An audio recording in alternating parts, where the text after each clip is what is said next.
બોલો શ્રી સદગુરુદેવ કી જય.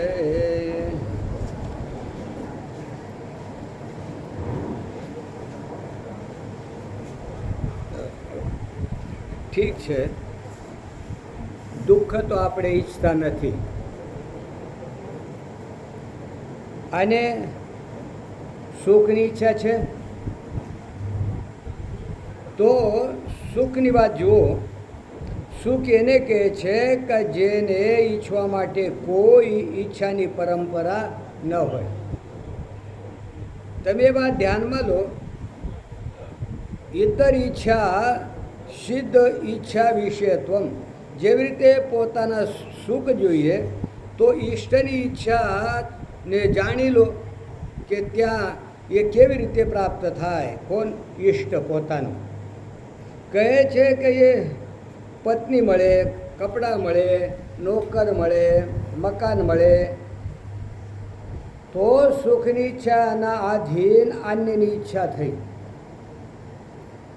બીજાની સ્વાભાવિક ઈચ્છા નથી. સ્ત્રીની ઈચ્છા સ્વાભાવિક નથી, પુરુષની ઈચ્છા સ્વાભાવિક નથી, પણ ધન દૌલતની ઈચ્છા પણ સ્વાભાવિક નથી. સ્વાભાવિક તો છે સુખની ઈચ્છા. અને સુખની પૂર્તિ માટે ઉપયોગ રૂપમાં ધનની, મકાનની, સ્ત્રીની, પુરુષની ઈચ્છા થાય છે. તો સુખની જે ઈચ્છા થાય છે એ ઉપાયના રૂપમાં નથી હોતી. સુખના ઉપાય બીજા હોય છે, પરંતુ સુખ કોઈને ઉપાય નથી. એ દર્શન શાસ્ત્રનો વિષય છે. ધ્યાન આપીને ધ્યાન આપશો તો વાત સમજમાં આવી જશે. તમે જો જેવી રીતે તમે દુઃખથી દ્વેષ કરો છો અને શત્રુથી પણ દ્વેષ કરો છો, તો બંનેમાં ફરક શું? શત્રુ દુઃખદાયી છે એટલા માટે એનાથી દ્વેષ થાય છે, પરંતુ દુઃખથી દ્વેષ કેમ કરો છો? દુઃખથી સ્વાભાવિક દ્વેષ છે, અને શત્રુથી દુઃખદાયી હોવાના કારણે દ્વેષ છે. તો સ્વાભાવિક દ્વેષનો વિષય છે, એનું નામ છે દુઃખ, શત્રુ નહીં. અને જે સ્વાભાવિક ઈચ્છાનો વિષય છે એનું નામ છે સુખ. સ્ત્રી, પુત્ર, ધન આદિ નહીં. અચ્છા, તમે પોતાની સ્વાભાવિક ઈચ્છાનો વિષય, તમારા પોતાની સ્વાભાવિક ઈચ્છાનો વિષય કયો છે? શું છે? કહે છે કે સુખ. એટલે પોતાનો સ્વાભાવિક પ્રેમ સુખથી છે. તમે ભલે જોશમાં આવીને મરી જાઓ છો, જ્ઞાનથી તમે જરા બુદ્ધિપૂર્વક વિચાર કરશો તો તમારો વાસ્તવિક પ્રેમ પોતાના ઉપર જ છે. આ પ્રેમ જ્ઞાન થતાં રહે કે ન રહે, જ્ઞાન થતાં પણ પોતાના ઉપર પ્રેમ રહે છે. આજ્ઞાન કાળમાં પોતાને પરિચ્છિન્ન સમજે છે, એટલા માટે પરિચ્છિન્ન આત્મા સાથે પ્રેમ રહે છે. અને જ્ઞાન કાળમાં પોતાને બ્રહ્મ સ્વરૂપ જાણે છે, એટલા માટે બ્રહ્મથી પ્રેમ થાય છે. તો એક પ્રેમ અને એક આત્મા, તો દ્વૈતની પ્રતીતિ થઈ ને? કેમ નહીં? જ્ઞાન થયા પછી જ્યારે એક ઘડો તમારે દેખાશે અને એમાં અદ્વૈતમાં બાધા પડે, તો માની લો અદ્વૈત જ્ઞાન થયા પછી પણ એક ઘડો દેખાય છે, એક મકાન દેખાય છે, પૃથ્વી દેખાય છે, તો એમાં અદ્વૈત સિદ્ધાંતમાં બાધા પડે? પ્રશ્નાર્થક છે. નહીં. જ્ઞાન થયા પછી એક સ્વપ્ન પણ આવશે, તો એ સ્વપ્ન શું છે? અદ્વૈત જ્ઞાનમાં એ વિક્ષેપ કરી શકે, અડચણ કરી શકે કે નહીં? કેમ નહીં કરે? કારણ વિષમ સત્તા જે વસ્તુ છે એ અગવડરૂપ થઈ શકતી નથી, બાધા પહોંચાડતી નથી. ઘટની સત્તા વ્યવહારિક છે, પારમાર્થિક નથી. સ્વપ્નની સત્તા પ્રાતિભાષિક છે, પારમાર્થિક નથી. તો જે પોતાનું અદ્વૈત સ્વરૂપ છે તે તો પારમાર્થિક, અને જે પ્રેમ છે એ પણ વ્યવહારિક અથવા પ્રાતિભાષિક. ઠીક, ચાલો વ્યવહારમાં પણ નથી તો પ્રાતિભાષિક છે, એટલા માટે એ અદ્વૈતમાં કોઈ પણ વિક્ષેપ ન કરે, બાધા નાખવામાં સમર્થ નથી. હવે જો વાસ્તવિક પ્રેમ તમારો કોણામાં છે, ક્યાં છે તમારો પ્રેમ? પક્કી વાત એવી ખબર છે કે સ્ત્રી પુરુષમાં પ્રેમ હતો, પરંતુ એ અવૈધ હતો, એટલે કે સમાજના દ્વારા સ્વીકાર કરેલો નહોતો. હવે સ્ત્રી તો પુરુષથી પ્રેમ કરે છે, પુરુષ પણ પ્રેમ કરે છે, પણ કોઈએ જોઈ લીધો તો સ્ત્રી બૂમ પાડે કે અરે એ તો મારા સાથે જબરદસ્તી કરે છે. પુરુષે નહીં, હું તો જબરદસ્તી નથી કરતો, અમે બંને ભેગા જ મળેલા છે. ભગવાન તો જ્યાં પોતાની દાઢીમાં આગ લાગી ત્યાં સ્વાહા બંટાધાર. કારણ કે પ્રેમ પોતાના પ્રતિ સ્વાભાવિક હોય છે, આત્માના પ્રતિ સ્વાભાવિક હોય છે. બીજાના પ્રતિ જે પ્રેમ છે ગૌણ છે. પ્રેમ હંમેશા આત્માનુગામી છે, સુખ છે ને આત્માનુગામી છે. હવે જુઓ, વાસ્તવમાં પ્રેમ હોય છે કોનામાં? આનંદથી પ્રેમ હોય છે. જ્યાં જ્યાં આનંદ હોય ત્યાં ત્યાં પ્રેમ હોય છે. તો જો પોતાનો આત્મા આનંદ સ્વરૂપનો હોત તો પોતાના પ્રતિ આટલો નિરુપાધિક સ્વાભાવિક પ્રેમ ન હોત. એ આત્મા આનંદ સ્વરૂપ છે, એટલા માટે પોતાના પ્રતિ એટલો પ્રેમ છે. મા બાપને છોડીને રહે છે, પતિ પત્નીને છોડીને રહે છે, ગુરુ શિષ્યને છોડીને રહે છે.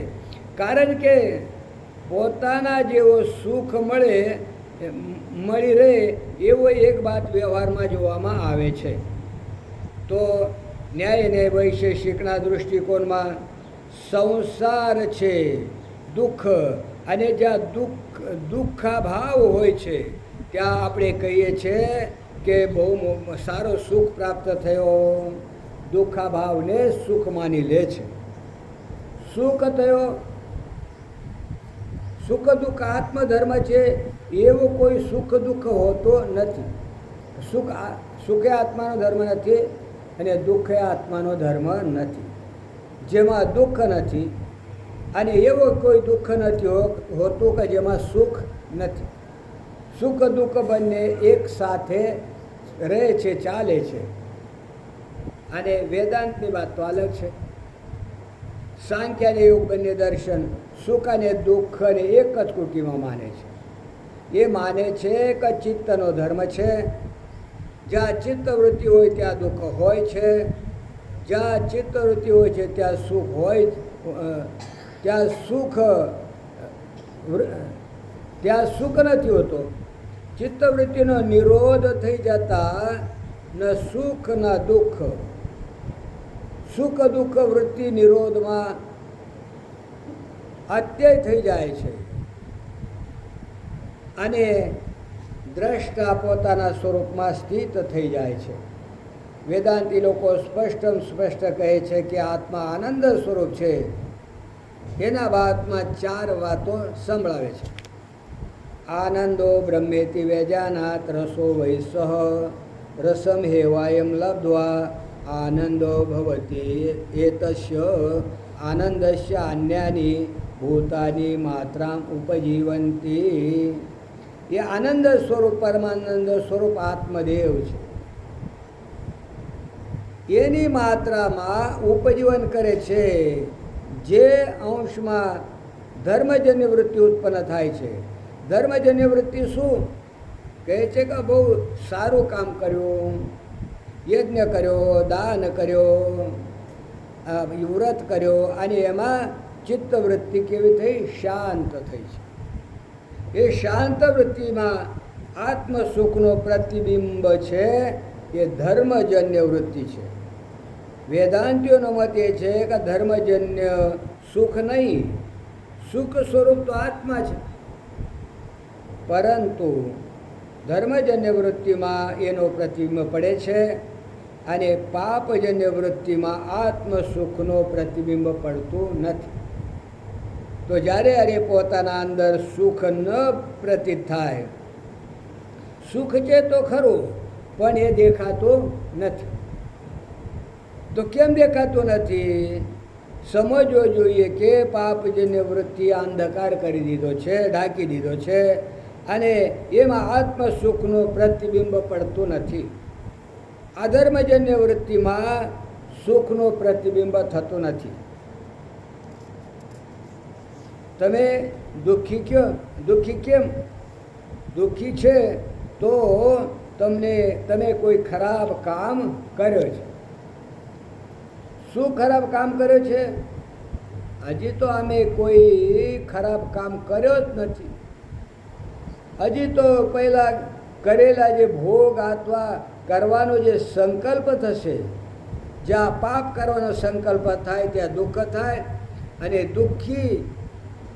દુઃખીપણા, પાપીપણાનું પરિણામ તો પાપની નિશાની છે, ચિહ્ન છે. દુઃખ લિંગ માને ચિહ્ન. જેવી રીતે સ્ત્રી ચિહ્ન છે, પુરુષ ચિહ્ન છે, એવી રીતે પાપનો પણ ચિહ્ન છે. પાપનો ચિહ્ન શું છે? કે દુઃખ. જ્યારે પાપ કરો તો દુઃખ થાય. દિવસભર રોવાનું, રાતભર રોવાનું કહે છે કે અમને તો કોઈ ખરાબ કામ કર્યો જ નથી. ખરાબ કામ કર્યો નથી તો ખુશ થાઓ કે મેં કોઈ પણ ખરાબ કામ કર્યો નથી, એનાથી બચો છો. ખરાબ કામથી બચવું એ સુખ નથી.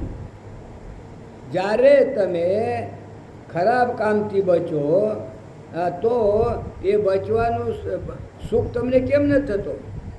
તમને બ્રહ્મચર્ય પાલન કર્યો, તમે સંતોષ ધારણ કર્યો, તમે ગરીબને દાન આપ્યો, કૂવો બનાવ્યો, બગીચો બનાવ્યો, અને એટલા સારા કામ કર્યા છે, એટલા લોકોને સુખ આપે છે, તો વાસ્તવમાં તમે તો સુખ સ્વરૂપ છો.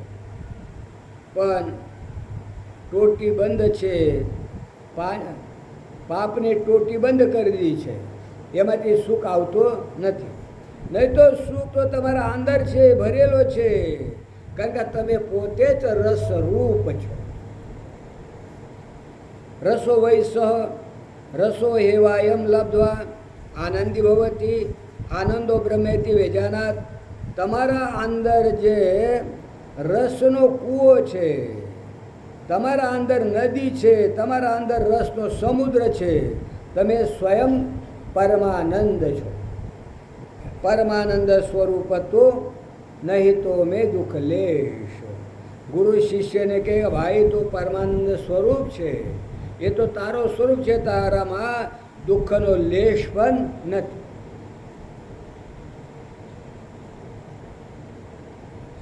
જો પાપ કરવામાં આવે તો આનંદ પરમાનંદ સ્વરૂપ હોવા છતાં પણ બીજાના ઘર ચોરી કરવા ગયા ત્યાંથી લે આવશો. પોતાના ઘરની ટોટી બંધ કરી દીધી અને બીજાના ઘરનો પાણી લઈને આવી ગયા. હવે પોતાના ઘરનું પાણી કહેશે કે ઠીક છે ભાઈ, તમે ત્યાંથી લઈને આવ્યા છો તો ફરી જાઓ. તો ક્યારે મળશે? ક્યારેક ન પણ મળે, બીજાના ઘરનો છે. તો દુઃખ શું છે? પોતે પરમાનંદ સ્વરૂપ આત્માનો તિરસ્કાર કરીને બીજા પાસે ઉધાર માગવા ગયા. એ સાંભળ્યો છે કે તમારા પાસે ઘણો પૈસો છે. નહીં, હું તો બિલકુલ દરિદ્રી છું, આજ ખાવાનો પણ નથી, તમારા ઘર ઉધાર માગવા માટે આવ્યો છું. જો પોતાના ઘર પૈસા હોવા છતાં પણ જો ઉધાર માગવા માટે જાઓ તો તમારા ઘર દરિદ્રતા આવશે. સીધી વાત છે. સાધુ લોકો ભિક્ષા માગે છે, એ બહુ સારી તપસ્યા છે. એ સામાન્ય માણસ એને ન સમજી શકે. પણ જો સાધુના પાસે પણ 25 રૂપિયા રાખેલા હોય છે અને એ ભિક્ષા માગવા જાય તો 25 રૂપિયા એના માટે પાપ થઈ જશે.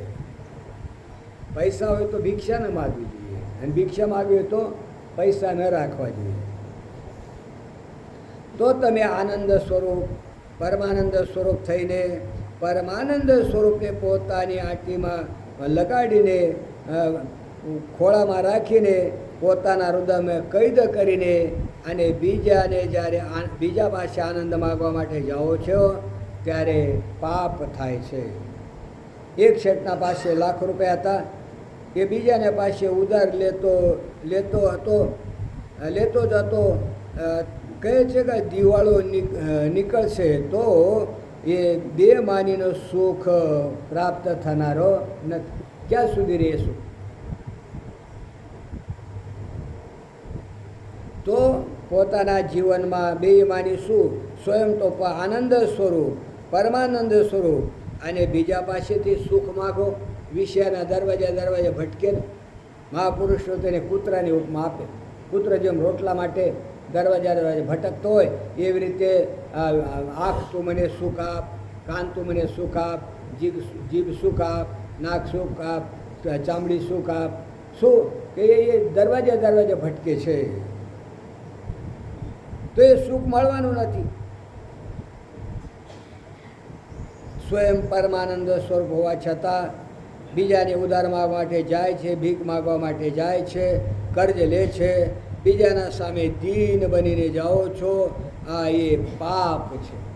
ન હોય તો અલગ વસ્તુ છે, પણ છે અને લોકો એવું કરતા હોય છે.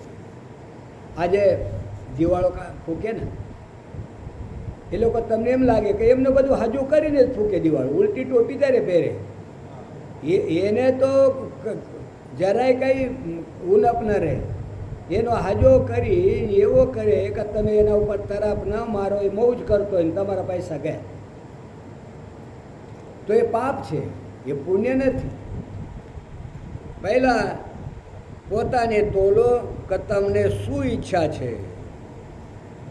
સુખ જોઈએ, સારું સુખ જોઈએ. અરે બાબા, અમને તો સુખ જોઈએ.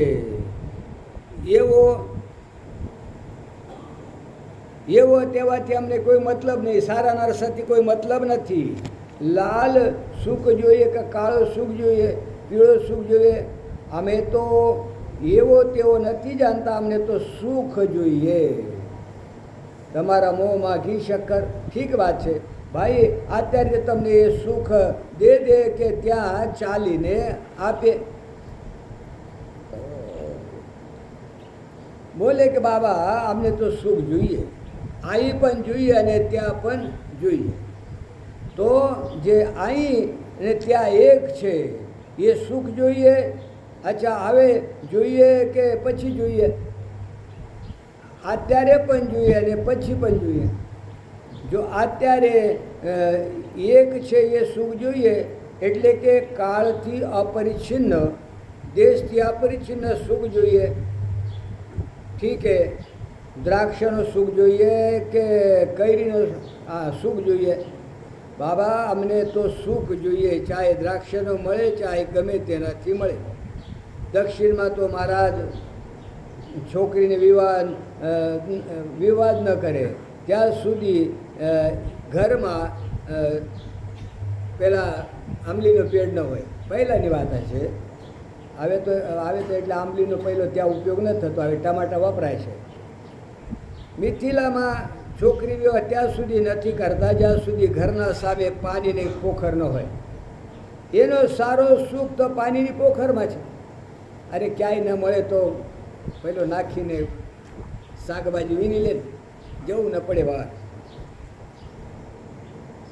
એક વાર સ્વામીજી હરિદ્વાર ગયા, ત્યાં હળની પડી, એટલે આમ તો હરીની છે, પણ જે પુલ બનેલો છે ને એના ઉપર ઊભા થયા અને એક ઠાકોર સાહેબ હતા, જ્યાં પાણીમાં ઘણી માછલી હતી. એ બધા પરિચય આપતા હતા. અચાનક એક લાલ માછલી આવી તો જડસે કહે છે કે અરે રોવું છે. એ મહારાજ એને જો તેના મોંમાં પાણી નીકળતો તો ગંગાજીમાં પડ્યો તો મહારાજ સારો સુખ તો એનો પેલા માછલીમાં હતો. તમે પોતાને બહુ સારા સમજો છો તો એના ઉપર વિચાર કરો. તમારા સુખ છેવટે છે ક્યાં? તમારે સુખ ઈચ્છો છો આમાંથી કે તેમાંથી, અહીં કે ત્યાં, અત્યારે કે પછી, સમાધિમાં કે વિક્ષેપમાં, સુષુપ્તિમાં કે જાગ્રતમાં, ત્યાં ક્યાં સુખની ઈચ્છા છે તમારી? હકીકતમાં સુખ દુઃખ વિક્ષેપ શાંતિ વિક્ષેપમાં છે અને શાંતિમાં નથી, શાંતિમાં છે અને વિક્ષેપમાં નથી. એ તો માન્યતા છે. એક વખત બાપુજી કહેતા બાળકો છે ને પગપાળા પહેલાંમાં ગયા સહેલમાં, શિક્ષકો લઈ ગયા હતા. હવે બાળકો થાક્યા ને વલાદ પાટી આવેલા. વલાદ પાટી અમુક બાળકો છે ને આગળ નીકળી ગયા પાટી રોડથી, પણ તો એ આગળ નીકળી ગયા. પાછળથી આવી બસ, પાછળથી બસ ત્યાં ઊભી રહીને બધા જે બાળકો હાજર હતા ને ઘૂસી ગયા અંદર. તો ભાઈ શિક્ષકો કહે કે હવે છોકરા નારાજ નહીં કરતા, ઉતારતા નહીં, અમે પૈસા આપી દઈએ, ટિકિટના પૈસા આવે. ઓલા ગામના તો થાય કેટલા. પણ જે છોકરા આગળ ગયા હતા ને પગપાળા ચાલતા હતા, હવે જે આંદરિત કરતા હતા, કિલકારીઓ કરતા હતા, તો બાપુજી કહે આને આ વિક્ષેપમાં દુઃખ છે કે સુખ? આ વિક્ષેપમાં સુખ ખરો કે નહીં? વિક્ષેપમાં પણ સુખ હોય. તમે ક્યાં સુખ માનો છો એના ઉપર આધાર છે. સમાધિવાળો સુખ ઈચ્છો કે વિક્ષેપમાં ન મળે, અને નાચવાળો સુખ ઈચ્છો કે જે ઊંઘમાં ન મળે, અને ઊંઘવાળો સુખ ઈચ્છો કે જે જાગ્રતમાં કે નાચવામાં ન મળે, ગાવાળો સુખ ઈચ્છો તો ચૂપ રહેવામાં ન મળે, અને ચૂપવાળો સુખ ઈચ્છો તો ગાવામાં ન મળે. એક એવી વસ્તુ હોવી જોઈએ કે જે બધામાં રહે, જેની ઉપસ્થિતિ વગર બીજી કોઈ પણ વસ્તુ રહે નહીં. એ સુખ છે. એ સુખ શું છે? ઠીક જાણેલો દુઃખ જોઈએ કે આજાનું સુખ જોઈએ? જાણેલું સુખ જોઈએ કે આજાનું સુખ? જે સુખને આપણે જ્ઞાનનો એવું સુખ જોઈએ? તો કે ના, જાણેલો સુખ હોય. સુખ હંમેશા જાણેલો તો આજ્ઞાત સુખ હોતો નથી, આજ્ઞાત દુઃખ પણ હોતું નથી. તો નારાયણ તમને સુખ જોઈએ હંમેશા, દરેક જગ્યામાં, અને પ્રયત્ન વગર બિલકુલ વ્યાપ્ત, અવ્યાપ્ત રૂપથી નહીં. તો એવો સ્વતઃ સિદ્ધ જો તમારો આત્મા જ છે તો પોતાને ક્યારે મળશે? આત્મા ન હોય તો તમને ક્યારે પણ એ સુખ ન મળે. પણ તમે ઈચ્છો છો એટલા માટે એવો આનંદ, પરમાનંદ સ્વરૂપ પોતાનો આત્મા છે. સુખંચર, આ સુખથી મોજ કરો. સંપૂર્ણ વ્યવહાર આનંદથી કરો, પણ પોતાને દુઃખી સમજીને અને બીજાથી જે સુખ માગવાની વૃત્તિ છે એને છોડો. ન બોધસ્ત્વમ સુખમ ચર. એ કહે છે કે ચરો. ચરોનો મતલબ થાય ઘાસ નહીં. તો ચરોનો મતલબ ચાલો, વ્યવહાર કરો, ચાલતા રહો. ચર શબ્દનો અર્થ છે વ્યવહારન.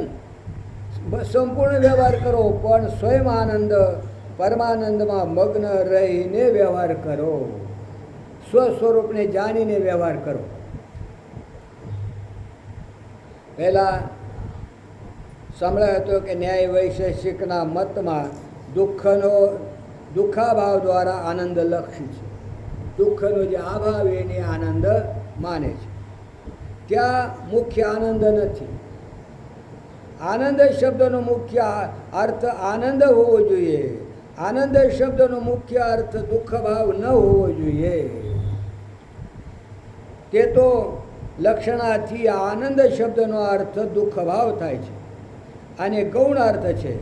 હવે તો લોકો મહારાજ યોગી થઈ જાય, પોતે પોતાને વિવેકી કહેતા થઈ જાય, તો યોગી અને સાંખ્ય મતવાળાને ત્યાં સુખ દુઃખ ત્યારે રહે છે જ્યારે ચિત્ત રહે છે. જ્યારે ચિત્તવૃત્તિ નથી હોતી ત્યારે સુખ દુઃખનો અનુભવ નથી થતો. એટલા માટે એમનું કહેવું છે કે દુઃખાકાર વૃત્તિ, બંને વૃત્તિ છે. યોગમાં આ બંને નિરોધ થઈ જાય, સુખાકાર વૃત્તિનો અને દુઃખાકાર વૃત્તિનો. અથવા વિવેકથી આ બંને ભિન્ન કરવામાં આવે, જુદા પાડવામાં આવે, તો આત્મા પોતાનો દ્રષ્ટા છે, અને દ્રષ્ટામાં ન સુખ અને ન દુઃખ. તો સુખ દુઃખાથી સુખ દુઃખ આશયથી ઉપલક્ષિત જે આત્મા છે એ વિવેકથી સિદ્ધ છે. મીમાંસક લોકો કહે છે કે મુક્તિ દશામાં દેહાદિ પ્રપંચના સાથે સંબંધ નથી રહેતો, સંબંધોનો વિલય થઈ જાય છે. સંબંધ વિલયો મોક્ષ. જગત રહે પણ એના સંબંધ ન રહે, એ મોક્ષ એવો આ લોકો કહે છે. તો એ સંબંધમાં તો ક્યારેક બુદ્ધાદિકોના સાથે સંબંધોનો વિલય થઈ જાય તો આત્મ સુખ સ્વરૂપ છે. અને સમાધિસ્થ યોગીનો આત્મા અનેક છે, મીમાંસકોનો મુક્ત આત્મા પણ અનેક છે. એક વેદાંત જ એવો છે કે જે આત્માને અદ્વિતીય માને છે, બાકી બધા અનેક તો માને છે. વેદાંત સિવાય લગભગ કોઈ આત્માને અદ્વિતીય પ્રત્યેક ચૈતન્ય ભિન્ન બ્રહ્મ માનતો નથી. એટલા માટે વેદાંતના સાથે એનો કોઈ મેળ નથી. વેદાંતનો આત્મા છે એ આવિદ્યાની નિવૃત્તિથી ઉપલક્ષિત, કાળથી આબાદિત સત છે, અસત નહીં. દેશથી આબાદિત દુઃખોનું અધિષ્ઠાન છે, અને વસ્તુના ભેદથી આબાદિત સંપૂર્ણ ભેદના અત્યંતા ભાવનું અધિષ્ઠાન છે. એટલા માટે આ આત્મા આનંદ પરમાનંદ રૂપ છે. જો તમને ભાવાભાવનું અધિષ્ઠાન મળી જાય તો કામ થઈ જાય, પણ જો ન મળે તો માથું જ ખંજવાળો, બીજું કાંઈ નહીં. સમજ્યા? ભાવનો અધિષ્ઠાન હું અને આ ભાવનો અધિષ્ઠાન હું, પણ જ્યાં સુધી સાક્ષી ભાવનો ભાન ન થાય ત્યાં સુધી આનાથી ઉપર જ ન ઉઠે તો ક્યાંથી થાય? આમાં રહીને એ શક્ય નથી. એટલા માટે તો તમે વિશ્વ તેજસ નથી પણ એના સાક્ષી છો. એક પહેલાં તો વ્યષ્ટિમાંથી સમષ્ટિમાં લઈ જાય, અને સમષ્ટિમાંથી સીધો કે તું સાક્ષી છે, એટલે તારામાં આ નથી. એ સાક્ષીત્વનો ભાન થાય ને પછી કેટલો રહે? તત્વમસી તેતું છે, બસ પતી. પણ પદાર્થ શોધન જોઈએ. પદાર્થ શોધન થયો હોય તો તત્વજ્ઞાન થવામાં વાર લાગતી નથી. પછી તમે જ્યાં છો, જેવા છો, જ્યારે છો એ સુખ સુખ છે. અને તમે વ્યવહારમાં જ્યારે ઈચ્છો, જ્યાં જેવો જેવા જે રૂપમાં ઈચ્છો, આ જે કરતા હો તમે છો, તમારી ઉપસ્થિતિ જ પરમાનંદ છે. તમારો જાણો પરમાનંદ છે. તમે પોતે જ પરમાનંદ છો. આનંદ પરમાનંદ સ બોધત્વમ સુખંચર. ક્યાંક દુઃખની કલ્પના કરવાનો કોઈ કારણ જ નથી. જો તમે પોતાને દુઃખી માનો છો ત્યારે પોતાને પાપી માનો છો, આજ્ઞાની પણ માનો છો, પરિચ્છિન્ન માનો છો, ત્યારે તમે પોતાને નરકમાં જવાવાળો માનો છો. એટલા માટે દુઃખને ઉઠાવીને ફેંકી દો. તમે સ્વયં સુખ સ્વરૂપ પરમાનંદ સ્વરૂપ છો.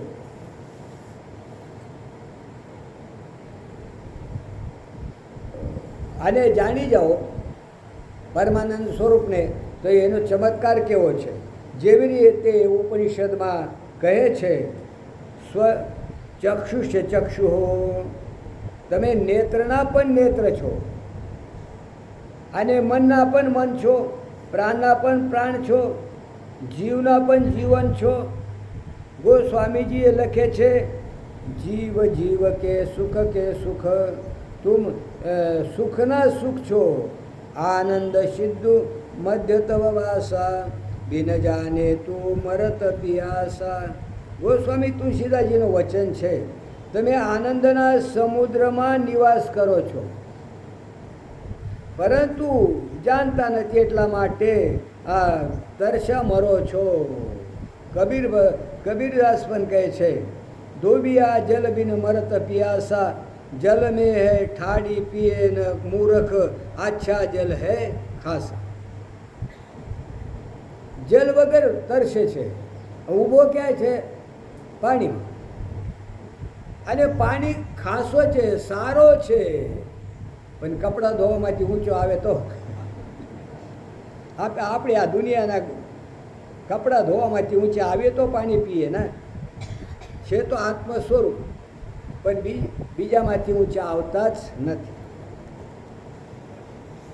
જ્યારે શ્રુતિ કહે છે સામને બ્રહ્મ છે, પાછળ પણ બ્રહ્મ છે, જમને બ્રહ્મ, ડાબે બ્રહ્મ, ઉપર બ્રહ્મ, નીચે બ્રહ્મ, તમે બ્રહ્મ છો, તમારા સિવાય જે કાંઈ દેખાય છે તે પણ બ્રહ્મ જ છે, બ્રહ્મ સિવાય બીજું કંઈ છે જ નહીં. હવે એવા બ્રહ્માનંદ સમુદ્રમાં બ્રહ્માનંદ એક ટુકડો પણ ઉતરે, ડૂબ્યાને બહાર આવે તો પોતાને દુઃખી માને છે. એ તો દુઃખ નથી, દુઃખનો અભિમાન છે. વૃંદાવનમાં એક સજ્જન હતા, જ્યારે પાકિસ્તાનથી આવ્યા ત્યારે એમના પાસે 20-30 હજાર રૂપિયાના દાગીના હતા, તો એમને બેંકમાં લોક કરી દીધા. 1 વર્ષ સુધી એને ખબર જ ન લીધી, પણ જ્યારે ખૂબ અભિમાન હતો કે મારા પાસે આટલા પૈસા દાગીના છે, હવે એક દિવસ જઈને ખોલ્યો તો ત્યાં પેટીમાં દાગીના જ નહોતા. આ પથ્થર રાખી દીધા દાગીનાના જગ્યા. પૈસા ન હોવા છતાં પણ પૈસાનો અભિમાન રહે છે. અત્યાર સુધી એ સુખી હતા, પતા નહોતા કે પૈસા ક્યારે નીકળી ગયા. જ્યારે ખબર પડી ત્યારે પૈસા નીકળી ગયા તો દુઃખી થયા છે. તો દુઃખ ક્યાંથી આવ્યો? પૈસા જવામાંથી આવ્યો? પૈસા ગયા એ ખબર પડી એમાંથી આવ્યો? આ તો આ બંને વસ્તુ છે. જેવી રીતે ન જાણે ક્યારે ગયા અને ખબર ન પડે ક્યારે, જ્યારે ખબર પડી, ખબર ક્યારે પડી? ખોલ્યો ત્યારે. પણ દુઃખી ત્યારે થયા કે જ્યારે ખબર પડી. આ તો એ બધું શું છે? માનસિક છે. પણ વિચાર નથી કરતા, એ તો માનસિક નથી રાખતો, કારણ કે વ્યવહારિકમાં જ રચાપચા રહે છે. આ 3 અવસ્થા છે ને, 3 સત્તા: પારમાર્થિક, પ્રાતિભાષિક અને વ્યવહારિક. એ વાસ્તવિક છે એમ સમજે છે. અરે ભાઈ, એ સત્તા સમજાવવા માટે કલ્પિત છે. પરમાર્થ સત્તાને, આત્મતત્વને સમજાવવા માટે સત્તાની કલ્પના કરી છે. વ્યવહારિક સત્તામાં કરીને વાત કરતો હોય, અરે વ્યવહારિક સત્તા ક્યાં છે? પ્રતીતિ માત્ર છે. પણ એ શરૂઆતમાં વ્યવહારિક સત્તા સીધી પ્રાતિભાષિક નથી લાગતી, એટલે વ્યવહારિક સત્તા લઈ એ પ્રાતિભાષિકમાં જાય, અને પ્રાતિભાષિક સત્તામાં તો કાંઈ છે નહીં. એટલે વાસ્તવિક પરમાત્મા સિવાય કાંઈ નથી. પછી ન વ્યવહારિક, ન પ્રાતિભાષિક, ન પારમાર્થિક, ત્યાં કોઈ સત્તા જ નથી. એ સમજાવવા માટે છે ને, વાસ્તવિક સમજી જાય છે, ગડબડ થાય છે. એક મહાત્મા તો પારમાર્થિક ને પ્રાતિભાષિકમાં લાવે ને પ્રાતિભાષિકમાં વ્યવહારિકમાં લાવે. હવે શું કરવું? એને મારો હંમેશા ક્રોસ ચાલે. એ મારો સમજે નહીં, હું એનો સમજ્યો નહીં. ભાઈ, એ સત્તા કઈ વાસ્તવિક તો છે જ નહીં. આ વ્યક્તિ, આ જગ્યા, આ આવતા જન્મમાં અમારે જોઈએ થાય છે તમારા હાથમાં? અરે વ્યક્તિ એ જગ્યા ક્યારે છોડી દે અત્યારે ખબર નથી, તો આવતા જન્મની આપણે વાત કરીએ. પંચદશીમાં એક દૃષ્ટાંત આપ્યો છે. એક ગામમાં 2 સજ્જન રહેતા હતા. બંનેના પુત્ર હતા પરદેશમાં. બંનેમાંથી એકના દીકરાની મૃત્યુ થઈ ગયો. જ્યારે એ ત્યાંથી સમાચાર આવ્યો તો ઉલટો સમાચાર આવ્યો કે તમારા પુત્ર ત્યાં જીવતો છે. આ એના ઘરમાં સમાચાર આવ્યા કે તમારો પુત્ર મરી ગયો. અને જેનો પુત્ર મરી ગયો તો એના ઘરમાં સમાચાર આવ્યો કે તમારો પુત્ર જીવતો છે. ઉલટો સમાચાર આપ્યો. જેનો જીવતો હતો એને કહે તમારો પુત્ર મરી ગયો, અને જેનો મરી ગયો તો એને કહે તમારો પુત્ર તો જીવતો છે, સારું કામ આવે છે. એકના ઘરમાં લોકો દુઃખી થયા કે અમારો દીકરો મરી ગયો, અને એકના ઘરમાં સુખી થયા કે અમારો દીકરો બચી ગયો. જ્યાં સુધી વાસ્તવિક વાતની ખબર નથી પડતી ત્યાં સુધી સુખ દુઃખ બિલકુલ ઉલટ રીતે થાય છે. જો એ કરામત છે ના ચમત્કાર છે. અને જ્યારે ખબર પડી તો એટલે આ દુઃખ છે. માનસિક પુત્ર ગુજરી ગયો તો દુઃખ થયું, કારણ કે પેલો પુત્ર તો જીવતો છે, મર્યો નથી. જે પ્રકૃતિના ક્ષેત્રમાં છે મર્યો નથી, પણ માનસિક પુત્ર મરી ગયો તો રોકકડ થઈ. અને પહેલાં પ્રકૃતિ ક્ષેત્રમાં પુત્ર મરી ગયો છે, પણ માનસિક પુત્ર જીવતો છે, તો ત્યાં દુઃખ નથી. એટલે આ સુખ દુઃખ છે ને માનસિક છે. માનસિક આ પરમાનંદના સમુદ્રમાં સંપૂર્ણ દુનિયા ડૂબેલી છે, પરંતુ ન તો એનો સ્પર્શ કરે છે, ન જોઈ શકે છે. આશ્ચર્ય છે કે સંસાર છે મૃગ તૃષ્ણાનું જળ, અને એમાં મનુષ્ય પોતાનો સુખ દુઃખ માની રહ્યો છે ને એમાં સુખ દુઃખ છે. જો વેદાંતના બાબતમાં અનેક પ્રકારની ભ્રાંતિઓ છે. લોકો એવો સમજે છે કે મર્યા પછી મુક્ત થઈ જશું. અત્યારે કઈ મુક્તિ મળતી હશે? એ તો મૂર્ખતાની પરાકાષ્ઠતા છે, પરાકાષ્ઠા છે મૂર્ખતાની. જો આ સમયે પોતાની મુક્તાનુભવ ન કરી લો, ત્યારે મર્યા પછી જે પોતાની મુક્તાનુભવ કરી શકતો નથી. જે અહીં મુક્ત છે ને એ જ મુક્ત છે. જ્યાં અહીં બધે છે તો ગમે ત્યાં જાય તો બધે છે. જો અહીં સુખી છે તો બધે સુખી. જો અહીં દુઃખી છે તો સ્વર્ગમાં એને ક્યાં સુખ મળવાનું છે? એટલે મર્યા પછી મુક્તિની વાત નથી, અહીં તો રોકડા મોક્ષની વાત છે. જ્ઞાનેશ્વર ગીતા ઉપર ટીકા કરતા જ્ઞાનેશ્વર મહારાજ કહે છે કે મર્યા વગર રોકડો મોક્ષ પ્રાપ્ત થાય. હિમાલયમાં જાઓ ને તો હાડગાળવું પડે ત્યારે પાપની નિવૃત્ત થાય, મોક્ષ મળે. એ લોકાંતરનું મોક્ષ. ગંગાજીમાં સ્નાન કરો તો પાપ જાય, મોક્ષ મળે, પણ ડૂબી જાઓ. અને અહીં તો મર્યા વગર ડૂબવું ન પડે, હાડગાળવું ન પડે, મરવું ન પડે, મોક્ષ મળે. પણ લોકોની એક પુરાણના હિસાબે કલ્પના છે કે મોક્ષ એ ઈષ્ટના લોકમાં જઈને થાય છે, સ્વર્ગમાં થાય છે, બ્રહ્મલોકમાં થાય છે. એવી એક માન્યતા છે. એક વાત તો એક છે, સંન્યાસી થશો પછી મુક્તિનો અનુભવ થાય. એ વાતને ઘણા સાધુઓને વધારી લીધો છે કે તમે સંન્યાસી નહીં થાવ તો મુક્તિ મળવાની જ નહીં. એટલે કપડામાં મુક્તિ. પોતાનો પંથ વધારવા માટે કહે છે કે અમારા પંથમાં આવો તો તમને મુક્તિ મળશે. એ વાત બિલકુલ ખોટી છે. સાધુઓ સાથે પંથ સાથે મુક્તિનો કોઈ સંબંધ નથી. આ નિવૃત્તિનું સુખ વધારે મળે જો ઉપાધિ ન કરતા હોય તો. ઠીક એ લોકોને એ વિચાર છે કે જ્યારે સમાધિ લાગે ત્યારે મુક્તિ પ્રાપ્ત થાય. યોગવાળા મોટા ભાગે માનતા હોય કે સમાધિ લાગે તો મોક્ષ પ્રાપ્ત થઈ જાય. એ પણ એ બિલકુલ ભ્રાંતિ છે. સમાધિના સાથે એનો કોઈ સંબંધ પણ નથી. બાદરાય સંબંધ કહે છે. પણ એક વસ્તુ એ સમાધિના મુક્તિમાં બાધક છે.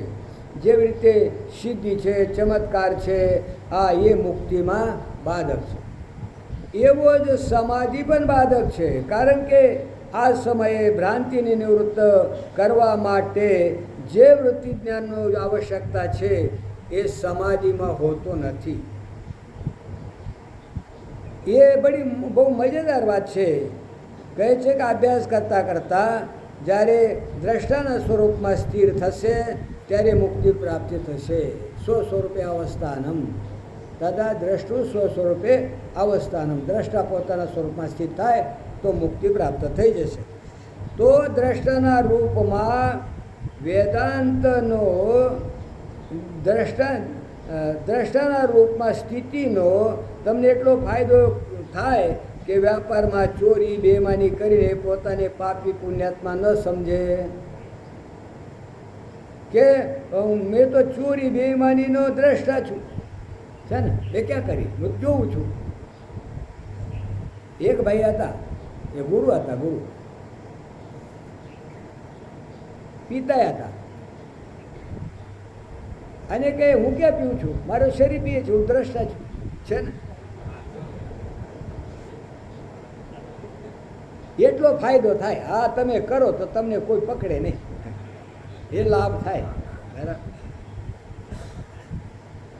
આટલો ખોટો આત્મસંતોષ પ્રાપ્ત થઈ શકે છે, બસ એનાથી આગળ ન વધી શકો.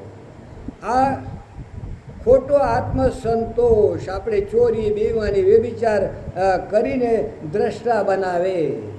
એ ફાયદો એ તમે લઈ શકો છો આટલો, પણ દ્રષ્ટા અદ્વિતીય બ્રહ્મ છે. એ જ્ઞાન દ્રષ્ટાના સ્વરૂપમાં સ્થિત થયા વગર ન થઈ શકે. એના માટે વેદાંત અને વેદાંતનો અનુશીલ થવું પડે, વેદાંતનો માર્ગ લેવું પડે. એના માટે શ્રવણ, મનન, નિધ્યાસન કરવું પડશે. અમે એ લોકોને તો હાથ જોડીએ છીએ કે જે શૂન્યનો ધ્યાન કરે, જે નાભી હલાવે, કારણ કે એ મુક્તિના માર્ગ ઉપર ચાલવાવાળા જ નથી. આસન, પ્રાણાયામ શરીરગત અનેક દોષોની નિવૃત્તિ કરે છે. શરીરમાં રહેલા દોષ નિવૃત્ત થાય એનાથી. બીજી વસ્તુ એ છે કે ન દ્રષ્ટાનો ખંડન કરીએ છીએ ને આસન પ્રાણાયામનો, પણ વૈકુંઠમાં જવાથી મુક્તિ પ્રાપ્ત થયા પછી મુક્તિ મળશે, દ્રષ્ટાના સ્વરૂપમાં સ્થિત થવાથી મુક્તિ મળશે. એ બધું ખોટું છે. એ મુક્તિ શું છે, વસ્તુ છે. જો સુખંચર, તમે છો જ્ઞાન સ્વરૂપ, અને જે જ્ઞેયના રૂપમાં તમારા સામે આવે છે એના સાથે તમારો કોઈ સંબંધ નથી, અને તમે જ્ઞાતાપણાના અભિમાની નથી. સ્વબોધ માને જ્ઞાતૃજ્ઞેય શૂન્ય બોધ. જેમાં અહમમાં તો જ્ઞાનનો અભિમાન નથી હોતો અને જ્ઞેય વાસ્તવિક નથી હોતો, તો એ વૈકુંઠ, સમાધિ, સંન્યાસ, નિવૃત્તિ, સિદ્ધિ, ચમત્કાર બધા જ્ઞેયની કોટીમાં છે. અને હું બહુ ભારી સિદ્ધ છું, એ તો આસુરી સંપત્તિ છે. ગીતાનો 16મો અધ્યાય વાંચ્યો હશે ને. ઈશ્વરહમ ભોગે સિદ્ધોહમ બલવાન સુખી આઢ્યો બીજન વાનસ્મી કોન્યસ્મી સદૃશો મયા વક્ષેદાશ્યામી મોદિશ્ય ઇત્ય જ્ઞાન વિમોહિતા. એ આસુરી સંપત્તિ છે. સિદ્ધોહમ, શુદ્ધોહમ. ઠીક છે, મહેશ્વરના પાસે એક વૃદ્ધ રહેતા હતા. એક મહાત્માના પાસે ગયા અને કહે છે કે મહારાજ કંઈ ઉપદેશ કરો. તો બોલે તમે સોહમ કરો. એ કરવા લાગી ગયા. થોડા દિવસ પછી એના પુરોહિતજી આવ્યા અને કહે છે કે સોહમ શું કરો છો? તમારા કુળના દેવતા શિવ છે, તો શિવનું નામ પણ રહેશે અને આમ પણ રહેશે. શિવોહમ કરો. એમને સોહમ છોડી દો અને શિવોહમ કરવા લાગ્યા. એના પછી એક દિવસ પુરોહિતનો દીકરો આવ્યો. એને વિચારો કે એ બાપનો ચેલો બનીને રહેશે, મારા ઉપર એની શ્રદ્ધા નહીં થાય, તો એ મારો ચેલા થવું જોઈએ. એટલા માટે કહે મહારાજ નો દીકરો કહેવા લાગ્યો, ચેલે લોકો પણ ગુરુને બદલે છે. હવે જ્યારે પુરોહિતનો ખાસ દીકરો હતો, એને કહ્યો કે તમે શિવનું નામ લેવો છો, તમે શંભોહમ કહેવા લાગો. એ બેચારો ભોળો હતો. સોહમ શિવોહમ છોડી દીધો અને શંભોહમ કરવા લાગ્યો. હવે શંભોહમ સંસ્કૃતિ દૃષ્ટિથી ખોટું છે. શંભુરહમ થશે. હવે એક પંડિત આવ્યા, એમને વાત સાંભળી તો એ કહે કે આ તો શંભોહમ પર આવી ગયો છે. વિવેક ભ્રષ્ટાના ભવતી વિનિપાત શતમુખા. જે નિષ્ઠાથી ચૂત થઈ જાય છે ને એ ક્યાંય ટકતો નથી. તે નવા નવા બતાવનારા મળે તો નવી નવી જગ્યાએ જતો રહે, નવા નવા કામ કરતો રહે. પંડિતજી કહે તમે હવે શંભોમ ના બોલો, શુંભો હમ બોલો. શુભ એક દિવસ દૈત્ય તો હવે લો. પોતાની નિષ્ઠાથી ચૂત થઈ જાય છે એટલા માટે એ ક્યાંય નોય નથી રહેતો.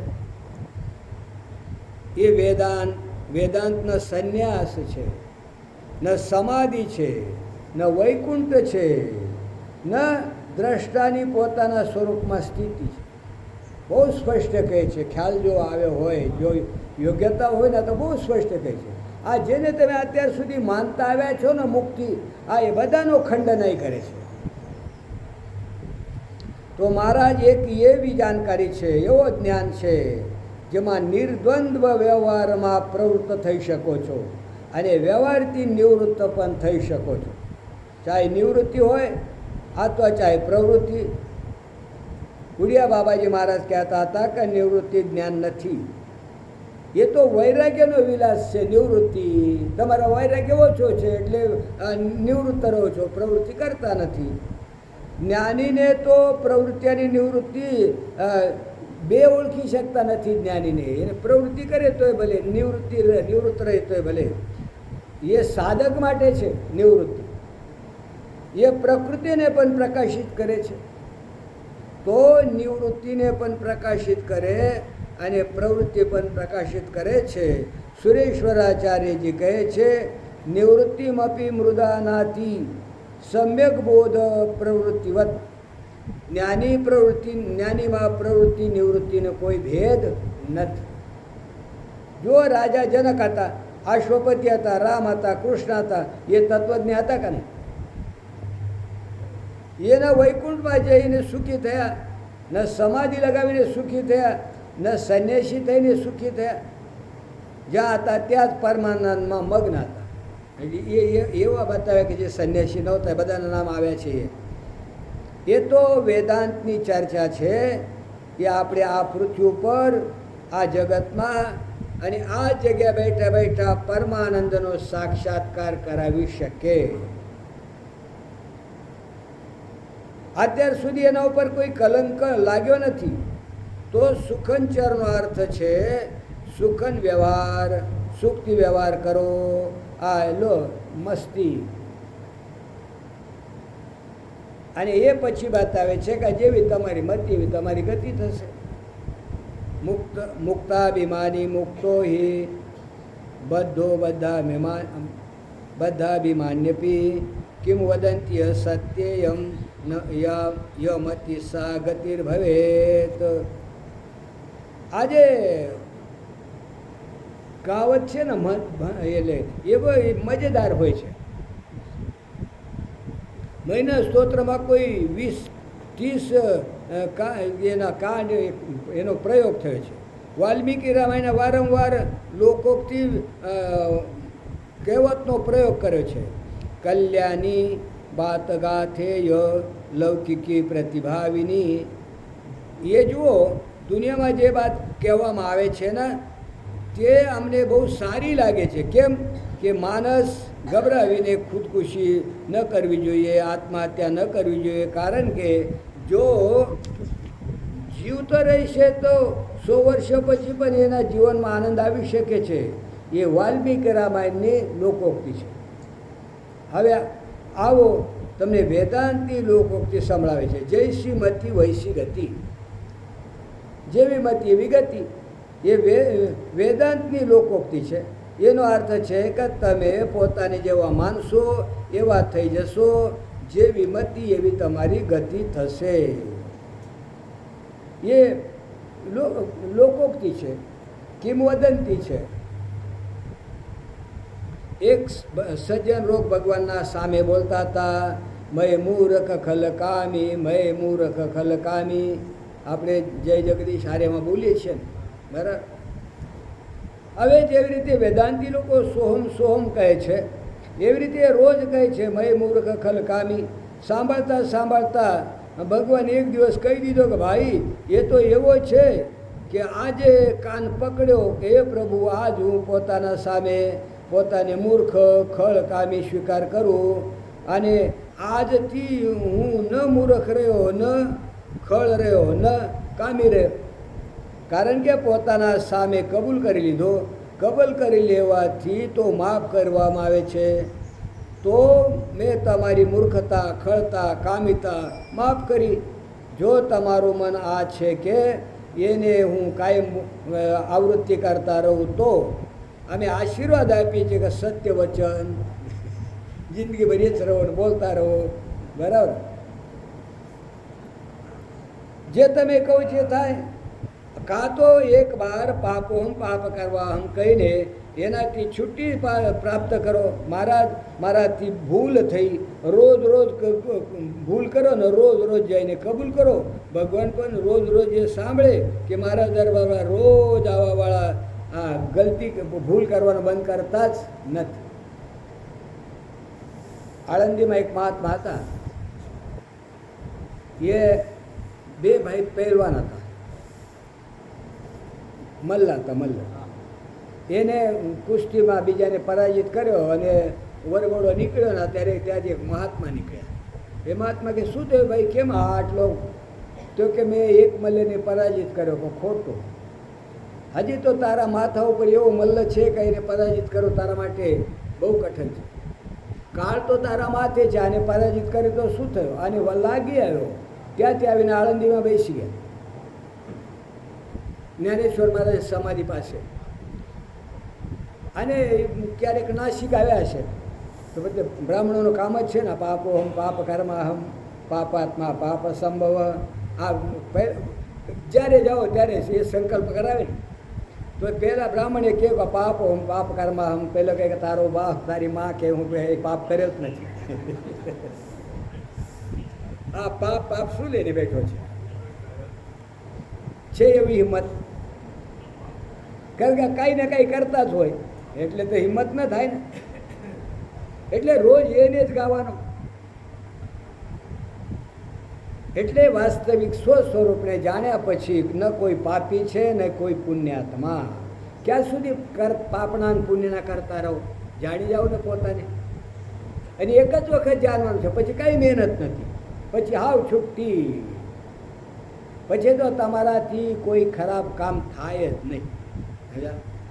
જે કામ શાસ્ત્ર વિહિત છે એ કામ તમારાથી ક્યારેય પણ થઈ શકે એમ નથી. એટલે આ જે અષ્ટવક્ર ગીતા છે આ તો હવે ગ્રંથ જ એવો લીધો છે કે જેમાં કોઈ દૃષ્ટાંત ના આવે. બરાબર, નથીની વાત આવે, છેની વાત જ ના આવે.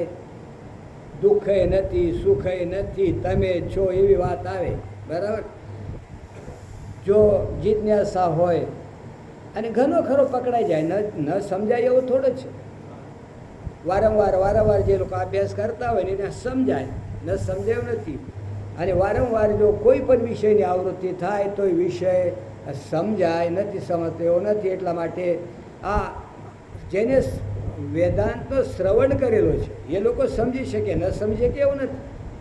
જેને સત્સંગ કર્યો છે, જેને અધ્યયન કર્યો છે, આ રીતસર વેદાંતનો અભ્યાસ કરે છે એ લોકો માટે તો આગળ રમત જ છે, કાંઈ આગ્રહ નથી. હું છું એ સમજવામાં શું આગ્રહ છે કહું?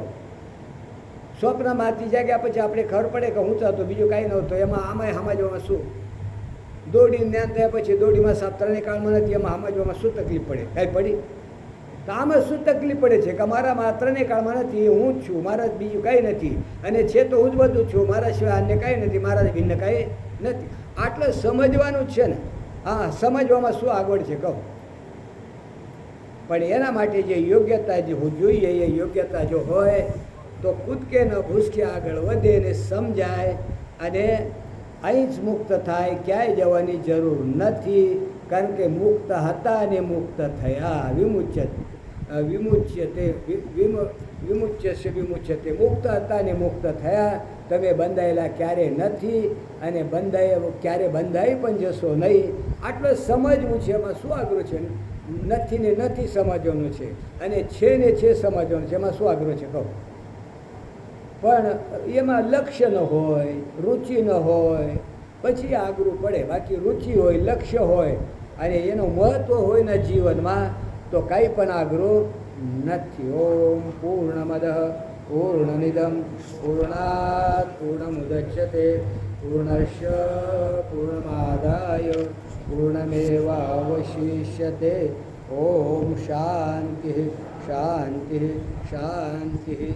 બોલો શ્રી સદગુરુદેવ કી જય.